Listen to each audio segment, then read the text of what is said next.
Good morning, everybody. CLIC Live. I'm Craig. We've got a very special guest today. We've got Seth Katz, Executive Director, UCLA Anderson Forecast. I can't wait to get into this conversation with him. He's a new friend, and I would be remiss if I didn't thank a longtime, very good friend, Eric Paulson from Kidder Matthews.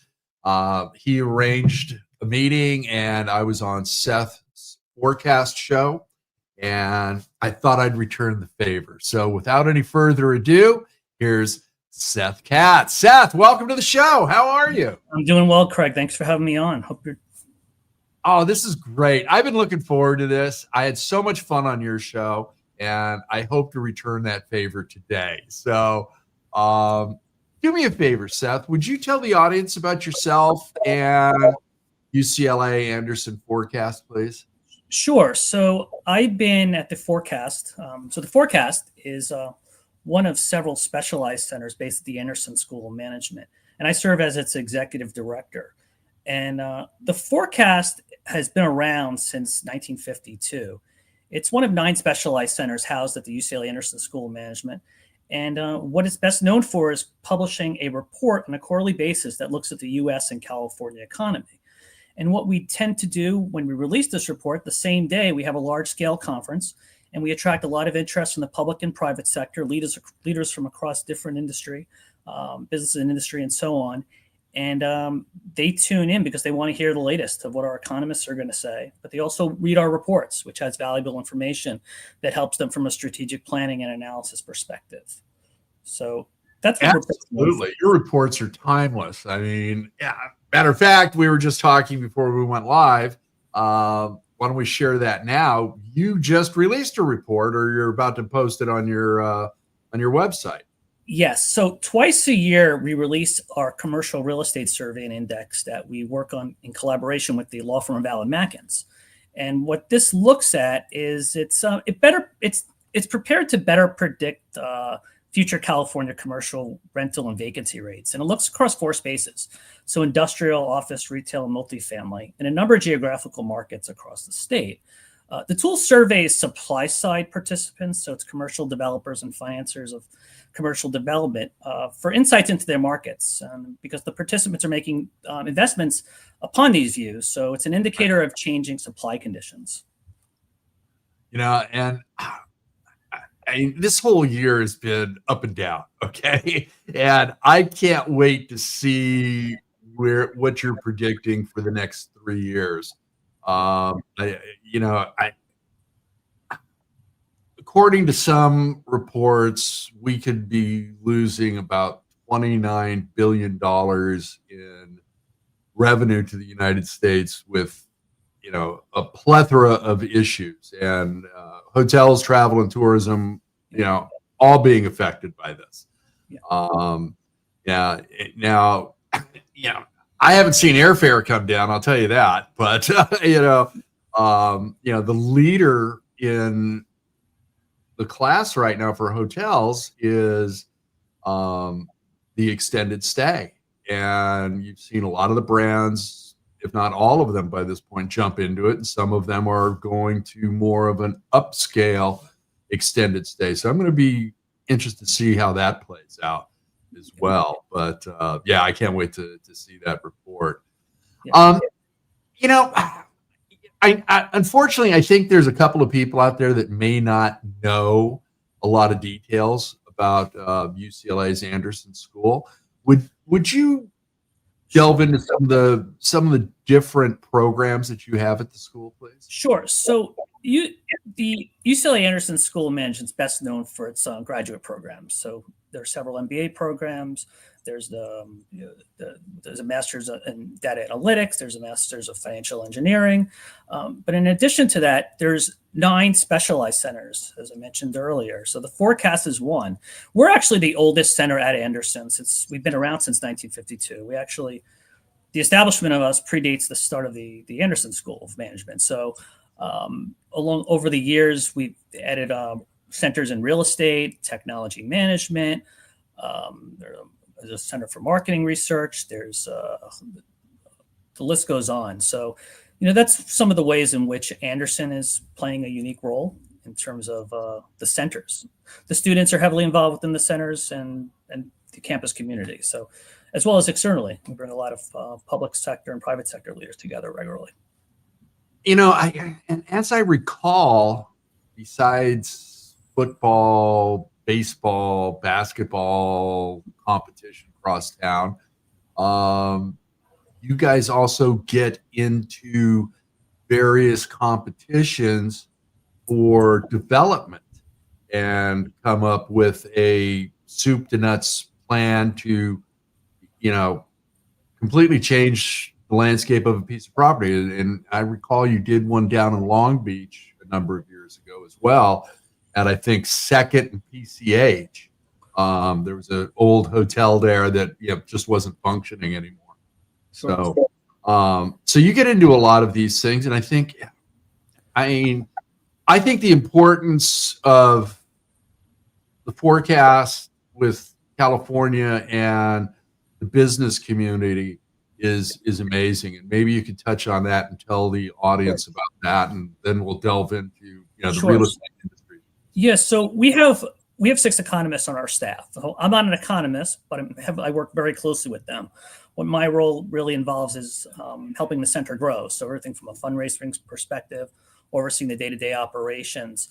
But what our economists do is that they're out there. They're speaking to these companies. They're speaking to the public sector organizations, the agencies, utilities. The list goes on and on. And we're regularly sought out because of the expertise that they have. Because companies, want to put our economists in the room if they're having an event that's geared towards their clients, or if they're having something that's geared towards internally. There's valuable takeaways that they can that anyone can learn from hearing an economist. So a couple of examples: we have an economist that focuses exclusively on climate, that looks at the impact of wildfires and how we should be prepared across the state. That's just one example. We have an economist that looks at real estate and focuses exclusively on that. And this individual actually worked on the real estate survey that I referred to earlier. So, our economists we do, in addition to our 4 quarterly conferences that we have at UCLA, we have 2 regional events, one in San Francisco and one in Orange County. The Orange County one is held every year, and that actually focuses more on real estate, commercial and residential. So the economists are heavily involved with putting on these conferences because they're speaking. That's why everyone tunes in. And during the pandemic, we were busier than ever because we made this available virtually for the first time. And we had thousands of people tuning in live watching this because it was tremendously important and valuable information because people wanted data so badly. And we continue to the present day. We still offer this hybrid format.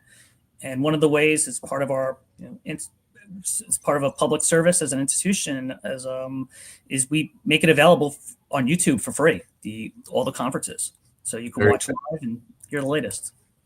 I love it. Yeah, we started publishing my conference as well on our YouTube channel.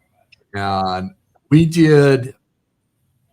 were the last in-person hotel conference in the nation in 2020.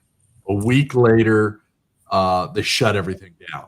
And I drove the hotel crazy days before, during, and days after to make sure nothing happened there.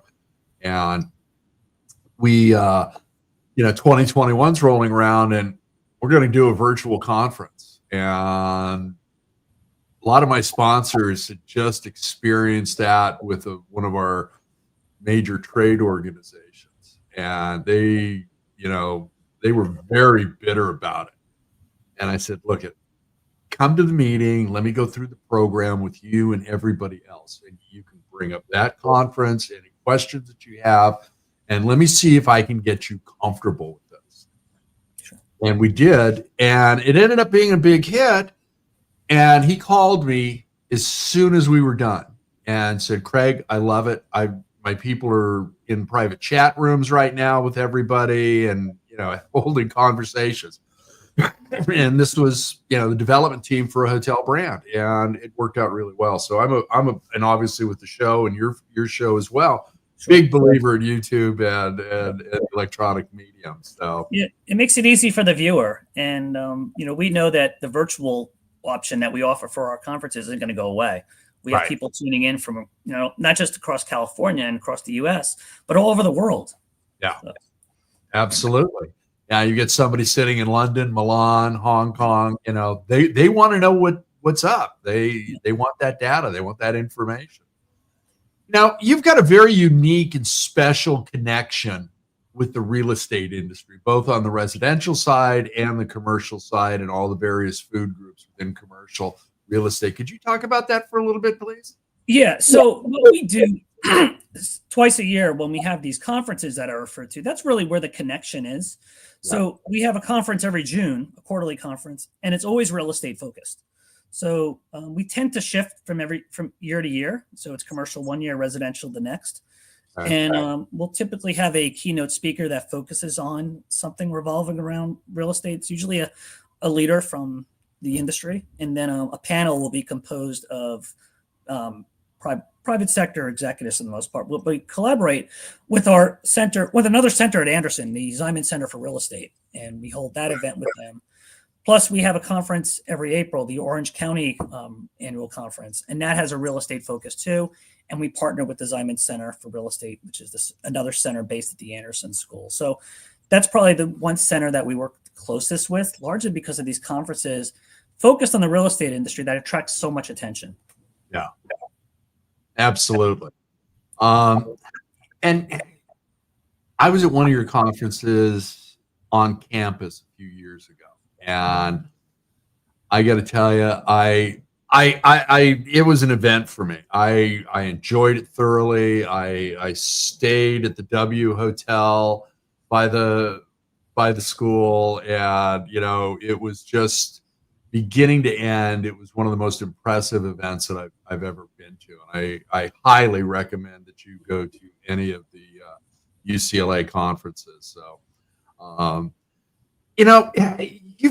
You've bridged the gap. You've worked in the private sector, and you've also worked in higher education. And let's talk about that a little bit. I mean, you go back to Division I sports at one point in time, and you've got various degrees and everything else and communications. You've been running with helping build the alumni associations in previous, incarnations of your career. What's it like working in higher education? Well, it's very rewarding to work in higher ed. So I started working in college athletics for a college in New York, and I started in, I went to my undergraduate degree is in sport management. So I wanted to work in sport marketing. So that's why I pursued that career. My first job, Wagner College in Staten Island, New York. I actually was the first ever full-time marketing director that they hired. So I started the corporate sponsorship program from scratch, and I built that, creating new forms of revenue. And I worked on development, working with our coaches, student athletes, and so on. So it was a very rewarding experience. And then I moved into a role with a Division I athletic conference, the Metro Atlantic Athletic Conference in New Jersey, where I was selling sponsorships. And then I sort of shifted gears a little. I went into the development fundraising area within higher ed, where I worked in roles at Rutgers University, followed by Howard University in DC. Then I worked for University of Maryland. Then following that, I worked for an association in DC, the Association of Governing Boards that serves university presidents and trustees. Sure. And then I moved west actually for an opportunity with a company called Aramark, and I was selling their dining services solutions into universities across the West region, and did that for several years and really wanted to get back onto a college campus. And that's when the opportunity arose at UCLA. And I've been at the Forecast ever since for the last 7 years, where we've had a lot of success building a corporate sponsorship program that never existed before my arrival, recruiting a board of advisors with nearly 20 executives from different industries. So been heavily involved with the center's growth. And getting back to your question about higher education, it's a rewarding industry, and that's why I chose to stay in it. I love it.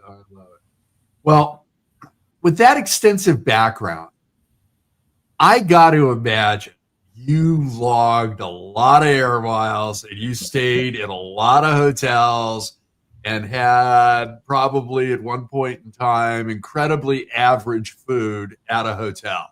Yep. So how have you seen travel change? Let's not touch on TSA because nobody likes it. I mean, you and I remember you could show up to the gate 15 minutes before the flight was to take off. You could walk right in. Okay. I miss those days. We all do. But so what are some of the changes in the experiences you've had with all these air miles that you've logged? Sure. Well, I will say I always stuck with one airline. That's one thing that I learned when I started. So my most recent role when I was working in the dining services area, selling dining services, I was traveling every week. I was all over the country. So, one delays, that's something that you're going to have to deal with airlines. Always sticking with, you referred to hotels, always stick with one chain. That's what, that's important along the way. So, with travels, it's always a process. That's part of the work. You have to go on your business meeting as well when you're there, but getting there is critical. But you want that face-to-face interaction with your potential client. So you need to be there. You need to do what you can to get there, but you want a good experience along the way. You do. And, it's, okay, Southwest is Southwest. Next year, they're having assigned seat. Okay. But I could still get from Orange County, California to the Bay Area, every hour on the hour, it seems like. I can get to Vegas every 90 minutes. I think there's a flight out of John Wayne to Vegas. So those short little commuter flights are perfect with that. Now, long haul, yeah, I'm okay. Hawaii is one of my favorite spots in the world. But I'm not flying Southwest to Hawaii. It just isn't going to happen. Okay, I'm not spending 5.5 hours in a flying beer can. Okay, it's just not going to happen. With no leg room, I've got to have some comfort there on the long hauls. And I agree with you. Sticking with one carrier for long hauls is always a good thing. Yeah. Last question, my friend. Commercial real estate and development in California. What do you see? What are the developers telling you at the forecast? What are some of the issues and some of the joys that they're experiencing right now, if there's any joy? Sure. So I really don't get into depth with them on that, but there's a lot of concern. Companies want to grow, they're eager to invest, but they want to make the right decision. That's what I'm finding along the way, and they lean on our economists to answer that because our economists have the data to back up what their decisions are, what their suggestions are. So that's often what I'm hearing. I mean, everyone wants to grow. Everyone wants to expand their business. That's across the board. But people are they want to make educated decisions. And that's why the forecast is so critical. And that's why the report that I referred to that we do with Alan Matkins, that's why that's so critical now more than ever before, because that has the latest. So I would highly suggest if you're making that decision, refer to the report, come to our conferences, because we're always touching on real estate, and we want you to make well-advised decisions. And absolutely, that's why we're there. I love it. Seth, thank you for being on CLIC Live and being part of the conversation. You've got an open invitation to come back anytime you want to. Time for a shameless plug. How can people get a hold of you? Tell them about your website and all of that, please. Sure. UCLA, just UCLAforecast.com. I mean, you can find us there. Just Google us. Everything's there on our website. It's regularly updated. Information's there all the time. So follow the Forecast in 5. This is the series that you were hosted on. They could watch your episode as well. So there we go. Yeah, I appreciate you, my friend. Thank you for everything that you're doing for our communities. And again, you've got an open invitation to come back anytime you want, Seth. Thank you, Fred. Appreciate the opportunity. Thanks again. Thank you for joining us today. We got a couple other live shows coming up. We did have a snafu yesterday with some technical difficulties, but we will be rebooking Ryan with Lark soon, and we'll be getting that show out to you. And as I am fond of saying, be kind, share your knowledge, go be amazing.